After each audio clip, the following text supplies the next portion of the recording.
Gas সংকটে স্থবির হয়ে পড়েছে নগর জীবন। বাসাবাড়িতে চুলা জ্বলছে না, বিকল্প হিসেবে ব্যবহার করা হচ্ছে সিলিন্ডার ও লাকড়ির চুলা। একই সঙ্গে সিএনজি স্টেশনগুলোতে গ্যাসের অভাবে বিপাকে চালকরা। তাদের অভিযোগ, কৃত্রিম সংকট তৈরি করে দাম বাড়ানোর চেষ্টা চলছে। তবে সংশ্লিষ্টদের দাবি, সরবরাহ কম থাকায় এই পরিস্থিতির সৃষ্টি হয়েছে। ইনামুল হাবিবের ক্যামেরায় ওমর ফারুকের রিপোর্ট। নগর জীবনের ব্যস্ত ছন্দে যেন হঠাৎ নেমে এসেছে অদৃশ্য এক স্থবিরতা।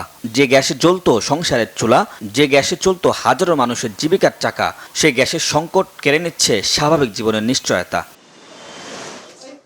সংকটের আগুন ছড়িয়ে পড়েছে ঘরের রান্নাঘরেও। রাজধানীর বাসাবাড়িতেও নেই গ্যাসের দেখা।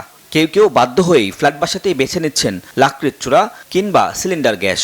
পরিবারের সদস্যদের খাবার নিয়ে দুশ্চিন্তায় সময় কাটছে গৃহিণীদের।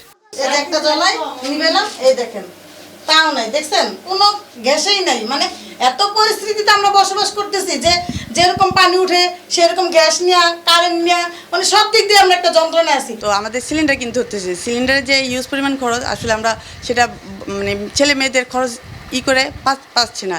আমরা খুবই সংকটের মধ্যে আছি। হোটেলেও খাবার বন্ধ হয়ে যায় নাই, তাহলে আমরা কিনা খাই মরবো। আর মুড়ি চিরা কতদিন খাওয়া যাবে, আর রুটি কতদিন খাওয়া যাবে?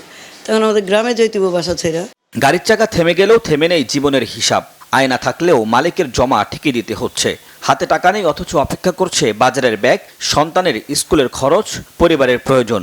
গ্যাস না নিয়ে যায়, যদি গ্যারেজে যায় তাহলে জমা দেওয়া লাগে 1130 টাকা, 1150 টাকা।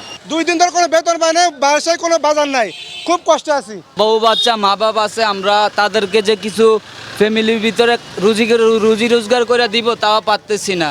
চালকদের অভিযোগ, কৃত্রিম সংকট তৈরি করে দাম বাড়ানোর চেষ্টা করা হচ্ছে। তবে পাম্প সংশ্লিষ্টদের দাবি, সরবরাহ লাইনে পর্যাপ্ত গ্যাস না থাকায় এমন পরিস্থিতি তৈরি হয়েছে। এখন গ্যাস পাই না, কে লেগে কারণটা কি? এখন গ্যাস গেল কোথায়?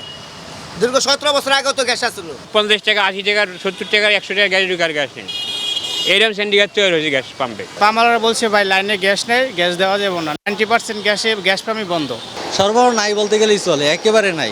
রাত্রি গ্যাস থাকে না, সারা রাত্র লাইন আর লাইন। গ্যাস সংকট এখন শুধু জ্বালানি সংকট নয়, এটি মানুষের জীবন জীবিকার সংকট। চাকার গতি থেমে যাচ্ছে, নিভে যাচ্ছে চুলার আগুন, বাড়ছে অতিরিক্ত খরচ আর অনিশ্চয়তা। দ্রুত গ্যাস সরবরাহ স্বাভাবিক করা না গেলে এই সংকট আরও ভয়াবহ রূপ নেবে বলে আশঙ্কা করছেন ভুক্তভোগীরা। ওমর ফারুক, বাংলা ভিশন, ঢাকা।